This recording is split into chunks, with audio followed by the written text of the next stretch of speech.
बिस्मिल्लाहिर्रहमानिर्रहीम। अस्सलामु अलैकुम स्टूडेंट्स, हमारा लेक्चर नंबर 6 जो है वो स्टार्ट हो रहा है अभी। और टॉपिक जो हमने करना है वो है मेजरिंग इंस्ट्रूमेंट। प्रीवियस लेक्चर में आपसे डिस्कस किया था कि मेजरिंग इंस्ट्रूमेंट जो हमने अपनी बुक में डिस्कस करने हैं वो है 4: length measuring instrument, mass measuring instrument, time measuring instrument और वॉल्यूम मेजरिंग इंस्ट्रूमेंट। अब उसके बाद जो है वो आपके पास लेंथ मेजरिंग इंस्ट्रूमेंट की अब हम बात करने लगे हैं, तो वो 4 हैं: metre rule, measuring tape, vernier calliper और स्क्रू गेज। इनको अब हम सीक्वेंस में देखते जाएंगे। और फिर इस बुक के अंदर आपके पास लेफ़्ट राइट पे ना साइड इन्फॉर्मेशन होती हैं, तो ये साइड इन्फॉर्मेशन भी आपकी एग्ज़ाम के लिए काफ़ी इंपॉर्टेंट होती हैं, इसलिए आपने इनको साथ ही तैयार करना है। तो जस्ट इन्फॉर्मेशन ही होती हैं, इसमें कोई टेक्निकल इतनी कोई जो वो बात यहाँ पे समझाने वाली नहीं है कि हम जो है ना उसको इन्वॉल्व करें। कि टेलीस्कोप वो चीज़ होती है जो किसी भी प्लेनेट के अराउंड घूम रही होती है, मतलब अर्थ के अराउंड जो चीज़ घूम रही है वो टेलीस्कोप सॉरी वो सेटेलाइट होती है। वो तो ये आपके पास टेलीस्कोप वो इंस्ट्रूमेंट होता है जो कि किसी भी दूसरी दूर की चीज़ को देखने के लिए इस्तेमाल होता है। तो कुछ टेलीस्कोप तो हम यहाँ पर अर्थ के ऊपर यूज़ कर रहे होते हैं बाहर के सियारों या बाकी के प्लैनेट्स वगैरह को देखने के लिए, और कुछ जो है जो हमारे से काफ़ी दूर होते हैं, फिर उसके लिए हम सेटेलाइट को बाहर भेजते हैं। तो उस सेटेलाइट के अंदर हमने समटाइम कुछ इंस्ट्रूमेंट रखे होते हैं, तो उनमें भी हमने एक टेलीस्कोप वाली सेटेलाइट जो भेजी हुई है वो आपके पास क्या है, हब्बल स्पेस टेलीस्कोप। तो ये अर्थ के अराउंड जो वो घूमती रहती है, और इसका काम क्या है कि it provides information about stars, कि यहाँ से वो स्टार जो हमें नज़र नहीं आते उसके लिए हमने टेलीस्कोप अर्थ के बाहर भेजी हुई है, सेटेलाइट के थ्रू भेजते हैं। तो वो क्या कहलाती है, हब्बल स्पेस टेलीस्कोप, जो अर्थ के अराउंड घूम रही होती है। अब आपके पास अगली जो हम अपने टॉपिक के ऊपर वापस आते हैं, मेजरिंग इंस्ट्रूमेंट। तो measuring instruments are used to measure various physical quantities such as length, mass, time, volume. Measuring instruments used in the past were not so reliable. मतलब इस तरह के थे जिनके ऊपर हम इतना भरोसा नहीं कर सकते थे। फॉर एग्जांपल जिस तरह से सन डायल, मतलब किसी जगह पर जो है वो लगा देते थे कोई लकड़ी का कोई इस तरह से स्टिक लगा देते थे, तो और फिर उसका जो है वो शेडो जो है वो नोट करते थे। जब अब इतना शेडो हो गया तो उसका मतलब है इतना दिन गुजर गया है, अगर इतना शेडो हो गया इसका मतलब है इतना दिन जो है वो ख़त्म हो चुका है या इतना मगरिब होने लगी है। इस तरह से वो उसको लेकिन एग्जैक्ट टाइम का पता नहीं चलता था। तो और इस तरह की जो डिवाइसेस थी ये ज़्यादातर यूज़ होती थी अराउंड 1300 AD। तो मतलब आज से कोई 700 साल पहले। तो on the other hand, digital clock and watches used nowadays are highly reliable। लेकिन अभी जो यूज़ करते हैं हम ये काफ़ी ज़्यादा रिलायबल और एक्यूरेट हैं। तो उनमें से काफ़ी सारे तो हम यूज़ करते हैं लेबॉर्ट्री के अंदर, लैब के अंदर यूज़ करते हैं। अब हम बात करते हैं अपने पहले इंस्ट्रूमेंट की, मीटर रूल की। तो आपका क्वेश्चन नंबर 23 जो नेक्स्ट होगा वो होगा व्हाट इज़ मीटर रूल। अब इस क्वेश्चन के आंसर में आपने क्या लिखना है, इस क्वेश्चन के आंसर में आपने पॉइंट्स लिखने होंगे, बुलेट्स की फॉर्म पॉइंट्स लिखने, तो वो आपका जो है वो आंसर जो है वो इसका लिखा जाएगा। आपने पैराग्राफ की फॉर्म में इसको नहीं लिखना। वो पॉइंट्स क्या है मैं आपको बताता जाऊँगा, आपने नोट डाउन करते जाना है। तो a metre rule is a length measuring instrument as shown in figure. Metre rule क्या होता है, एक लेंथ मेजरिंग इंस्ट्रूमेंट है, एज शोन इन फिगर। ये आपका पहला पॉइंट हो गया। दूसरा पॉइंट आपने लिख देना है, it is commonly use in laboratories to measure length of an object और distance between two points. Lab के अंदर हम इसको किस लिए यूज़ करते हैं, दो पॉइंट्स के बीच में डिस्टेंस को नोट करने के लिए या किसी ऑब्जेक्ट की लेंथ को नोट डाउन करने के लिए हम इसको इस्तेमाल करते हैं। तीसरा पॉइंट आपने लिख देना है, अगली लाइन है, इट इज़ 1 मीटर लॉन्ग। इसकी लेंथ कितनी होती है, 1 मीटर लॉन्ग होती है, which is equal to 100 centimetre. तो और इसके अंदर 1 मीटर के अंदर 100 सेंटीमीटर होंगे। 1 मीटर आपने देखा होगा जब आप बाज़ार में कपड़ा ख़रीदने जाते हैं तो वो दुकान वाला जो है ना, जो उसने मेटल की एक स्टिक रखी होती है, तो वो 1 मीटर की होती है। तो उसी तरह का इंस्ट्रूमेंट होता है, लेकिन ये आपका इस तरह से नॉर्मली वुडन होता है, और क्या कहते हैं, इस पर येलो कलर का होता है, इस पर इस तरह से नंबर लाइंस बनी होती हैं। ये लैब के अंदर पड़ा होता है। तो ये इसका थर्ड पॉइंट हो गया। फिर उसके बाद आपने, और पॉइंट के पीछे अपने नंबरिंग भी कर देनी है। Each centimetre is divided into 10 small division. फिर हर 1 मीटर में 100 सेंटीमीटर है, और हर सेंटीमीटर में फिर आगे 10 स्मॉल डिवीजन, जिनको हम क्या कहते हैं, मिलीमीटर। तो ये आपका फोर्थ पॉइंट हो गया। 1 millimetre is the smallest reading that can be taken using a metre rule and is called least count. तो इस तरीके से 1 मिलीमीटर जो है, ये आपको ऊपर नज़र आ रहा होगा कि ये यहाँ पर ये ज़ीरो है, और उसके बाद ये आपके पास 1 सेंटीमीटर है, और यहाँ पर ज़ीरो के बाद 10 लिखा हुआ है, मतलब ये 10 मिलीमीटर्स हैं, और ये मिल के क्या बनाते हैं, 1 सेंटीमीटर बनाते हैं।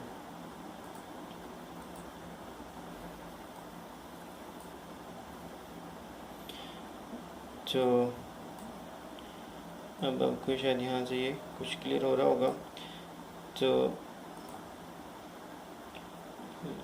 इसको मैं थोड़ा से, ये ज़ीरो है और ये 10 है, तो ये यहाँ तक ये छोटी जो लाइंस हैं ये मिलीमीटर को रिप्रेजेंट कर रही हैं, और ये यहाँ तक 10 मिलीमीटर जहाँ कवर ख़त्म होंगे तो यहाँ पर 1 सेंटीमीटर होगा। फिर उसके बाद ये 20 तक ये 2 सेंटीमीटर कवर होगा। फिर उसके बाद ये आगे 3 सेंटीमीटर होगा 30 सेंटीमीटर पर, 30 मिलीमीटर पर। तो इस तरीके से ये जो है वो आपके पास मीटर रूल होता है। इस पे 100 सेंटीमीटर्स होते हैं।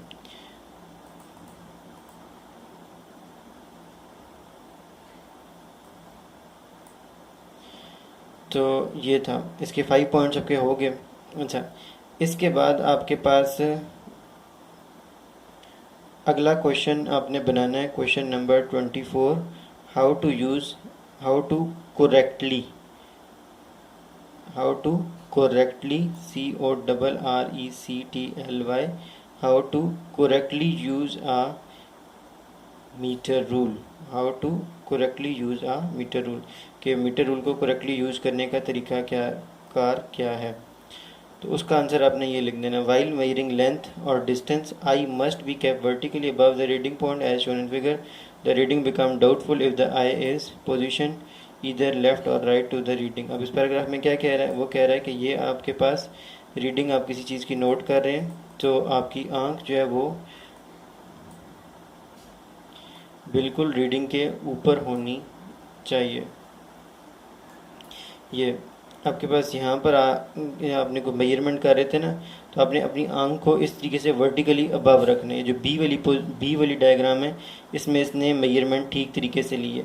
अगर आप अपनी आंख को इस तरीके से टेढ़ा रखेंगे तो आपको उसकी लेंथ या कम मिल जाएगी, या आपको उसकी लेंथ ज़्यादा नज़र आएगी बनिस्बत उसके जितनी उसकी लेंथ असल में होगी। तो इसलिए आपने जो करेक्ट तरीका है वो ये वाला है। तो ये वो यहाँ पर बता रहा है। इस तरह से अगर आपने जो पहले तरीके से आंख रखी है ना टेढ़ी रख के, तो इसके अंदर इसकी मेजरमेंट ठीक नहीं होगी। इसके अंदर एक एरर कहते हैं गलती को, इसमें एक एरर आ जाएगा। उस एरर को कहते हैं parallax error, PARALLEX, parallax error इसके अंदर आ जाएगा, जिसकी वजह से आपके आंसर ठीक नहीं होगा मेजरमेंट का। अगर आप अपना आंसर ठीक चाहते हैं तो आपको अपनी आंख जो है वो बिल्कुल वर्टिकल रखनी है, बिल्कुल उसके ऊपर सीधी रखनी है। तो ये आपके पास इस तरह से क्वेश्चन नंबर 24 हो गया। अब अगली चीज़ है आपके पास मेजरिंग टेप। तो क्वेश्चन नंबर 25 आप बनाएंगे, what is measuring tape. Again इसको भी अपने पॉइंट की फॉर्म में लिखना है, सारा पैराग्राफ ही लिखना है, लेकिन आपने इन सबको पॉइंट्स की फॉर्म में लिखना है, और पीछे नंबरिंग कर देनी है कि जितने भी पॉइंट बनते हैं 5 बनते हैं 6 बनते हैं। अब मेजरिंग टेप और मीटर रूल में क्या फ़र्क है कि मेजरिंग टेप भी उसी तरह की होती है, लेकिन इसके अंदर नॉर्मली सेंटीमीटर्स होते हैं। ये आपको राइट साइड पर दिखाई दिए, इसमें सेंटीमीटर होते हैं, बीच में मिलीमीटर वाली लाइन नहीं होती। कुछ होती भी हैं मिलीमीटर वाली भी, लेकिन जो है समटाइम ये सेंटीमीटर्स वाली होती हैं। Measuring tape are use to measure length in metres and centimetres. Measuring tape इस तरह की होती है, इसका काम भी लेंथ ही मेजर करना होता है, लेकिन ये बड़ी लेंथ मेजर करने के लिए इस्तेमाल होता है। तो जिस तरह से आपके पास जो है वो घर के अंदर लकड़ी की अलमारियाँ बनाते हैं इस तरह से, तो वो लकड़ी की बड़ी बड़ी शीट्स होती हैं, तो वहाँ पर आप इस तरह का मीटर रूल जो है वो इस्तेमाल नहीं कर सकते, क्योंकि उसकी लेंथ कम होती है, उसको आप इस्तेमाल नहीं कर सकते। तो इससे उन उन जगहों पर जहाँ लेंथ किसी चीज़ की बड़ी होती है, ज़्यादा डिस्टेंस आपने मेजर करना हो, तो फिर वहाँ पे मेजरिंग टेप इस्तेमाल होती है। Measuring tape are use to measure length in metre and centimetre. Figure shows a measuring tape used. अगला पॉइंट आपके पास कि यहाँ से a measuring tape is used by blacksmith and carpenter. कौन यूज़ करता है इसको? ब्लैक स्मिथ और कारपेंटर। अच्छा, जो इस तरह से वेल्डिंग वगैरह का काम करते हैं और जो लकड़ी का काम करते हैं वो यूज़ करते हैं। इसी तरीके से measuring tape consist of thin and long strip of cotton, metal और प्लास्टिक। तो ये आपको मेजरिंग टेप जो है वो लॉन्ग सी स्ट्रिप होती है इस तरह की, मेटल की भी होती है, आपको सामने नज़र आ रही है मेटल की है। इसके अलावा कॉटन की भी हो सकती है, जो है ना कपड़े की, जो आमतौर पर जब घर बनाने लगते हैं उसके बाहर जो प्लाट वगैरह होता है उसकी लेंथ मेजर करने के लिए एक वो काफ़ी बड़ी लेंथ मेजर हो रही होती है, तो वो कॉटन की बनी होती है आमतौर पर। और इसके अलावा जो है वो प्लास्टिक की भी होती है, जो आमतौर पर ये दर्जी वगैरह यूज़ करते हैं। तो इस तरह की ये आपके पास मुख्तलिफ मटेरियल से बनी हुई आपको मेजरिंग टेप मिलती हैं। और इसी के से उनकी लेंथ भी कुछ छोटी लेंथ वाली होती हैं, कुछ 10 मीटर वाली होगी इस तरह की, कुछ इससे बड़ी वाली होगी 20 मीटर की, कुछ उससे बड़ी लेंथ वाली भी हो सकती है 50 मीटर, और कुछ ज़्यादा बड़ी वाली भी हो सकती है 100 मीटर लेंथ वाली भी आपके पास मेजरिंग टेप हो सकती है। तो ये आपके पास इसका थर्ड पॉइंट हो गया। और आखिरी पॉइंट आपके पास ये है कि measuring tapes are marked in centimetre as well as in inches. Measuring tape के ऊपर एक साइड पर जो है वो सेंटीमीटर्स होते हैं और उसकी बैक साइड के ऊपर इंचज़ जो हैं वो होते हैं। तो अच्छा, यहाँ एक ऊपर पॉइंट रह गया था वो हमारे पास, वो ये था कि 1 millimetre is the smallest reading that can be taken using a metre rule and is called least count. ये आखिर में जो लिखा हुआ है लीस्ट काउंट, इसका क्या मतलब है? लीस्ट काउंट आपके पास क्या होता है कि हर इंस्ट्रूमेंट जो भी आप इस्तेमाल कर रहे होते हैं, तो हर इंस्ट्रूमेंट की जो है ना दो चीज़ें होती हैं, एक कहलाती है रेंज, एक कहलाती है लीस्ट काउंट। रेंज क्या होती है कि जो उस इंस्ट्रूमेंट से वो इंस्ट्रूमेंट ज़्यादा से ज़्यादा कितनी मेजरमेंट आपको करके दे सकता है। जिस तरह से नीचे लिखा था ना, मेजरिंग टेप जो है वो मुख्तलिफ रेंज वाली होती हैं, कोई 10 मीटर वाली होगी, तो कोई जो है वो 20 मीटर वाली, कोई 50 मिलीमीटर, कोई 100 मिलीमीटर वाली। तो इस तरह से आपके पास मुख्तलिफ रेंज वाली होती हैं। इसी के से मीटर रूल है, उसकी रेंज कितनी है आपके पास? 1 मीटर या 100 सेंटीमीटर। तो जो ज़्यादा से ज़्यादा कोई इंस्ट्रूमेंट मेजर कर सकता है मेजरमेंट, वो उसकी रेंज होती है, और जो कम से कम वो कर सकता है वो उसका लीस्ट काउंट होता है। मतलब आपके पास ये मीटर रूल है, इसके ऊपर सबसे छोटी लाइन जो लगी है वो 1 मिलीमीटर की है। 1 मिलीमीटर से कम यहाँ पर कोई लाइन प्रेजेंट नहीं है, ये माउस के कर्सर को आप देख सकते हैं। तो इस तरीके से आप इससे 1 मिलीमीटर तक कम से कम लेंथ मेजर कर सकते हैं, उससे छोटी मेजरमेंट यहाँ से आप नहीं कर सकते, इसलिए इसका लीस्ट काउंट जो है वो 1 मिलीमीटर होगा। और ये जो मेजरिंग टेप है इसका लीस्ट काउंट फिर 1 सेंटीमीटर होगा, क्योंकि इसमें इन बिटवीन लाइंस प्रेजेंट नहीं है, सेंटीमीटर के बीच में जो मिलीमीटर की लाइन होती है वो नहीं है, तो इस वजह से इस मेजरिंग टेप का लीस्ट काउंट 1 सेंटीमीटर होगा। 1 सेंटीमीटर से कम मेजरमेंट आप इससे हासिल नहीं कर सकते, क्योंकि बीच में लाइन नहीं है। तो आप अपनी किसी भी चीज़ को फिर क्योंकि मेजरमेंट करते हुए अपने लेंथ को, किसी भी लेंथ को जब मेजर कर रहे होते हैं तो आपने उन लाइंस के साथ कंपेयर करना होता है भी वो कौन सी लाइन के साथ वो उसकी लेंथ आ रही है।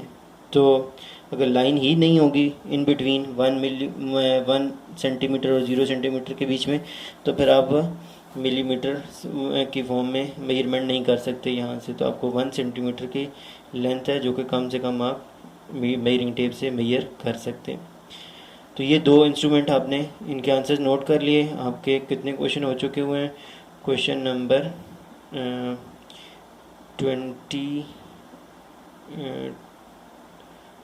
ओके यहाँ तक था 18, फिर 19 हो चुका था, 20, 21, 22, फिर उसके बाद आपका 23 मेजरिंग, 24 आपका ये था करेक्टली और to correctly use a metre rule, और 25 आपका ये हो गया मेजरिंग टेप का। 25 क्वेश्चन आपके हो चुके हुए हैं, ये आपने अपनी होमवर्क कॉपी पे नोट डाउन इनको करना है। इसके बाद जो अगला इंस्ट्रूमेंट है आपका वर्नियर कैलिपर, इसको हम नेक्स्ट लेक्चर के अंदर इंशाल्लाह डिटेल के साथ डिस्कस करेंगे। लेक्चर नंबर 7 के अंदर ये दो टॉपिक्स हैं आपके, वर्नियर कैलिपर और स्क्रू गेज। ये आपके काफ़ी डिटेल्ड और टेक्निकल टॉपिक है, इनके ऊपर हम थोड़ा टाइम लगाएंगे। 2 लेक्चर वर्नियर कैलिपर और 2 लेक्चर जो है वो स्क्रू गेज पर। तो इस तरीके से आपके लेक्चर नंबर 10 तक जो है वो लेंथ मेजरिंग इंस्ट्रूमेंट इंशाल्लाह ख़त्म हो जाएंगे। अभी तक जितना हो चुका है क्वेश्चन नंबर 25 तक आप इसको प्रिपेयर करें, लिखें, और अल्लाह हाफ़िज़।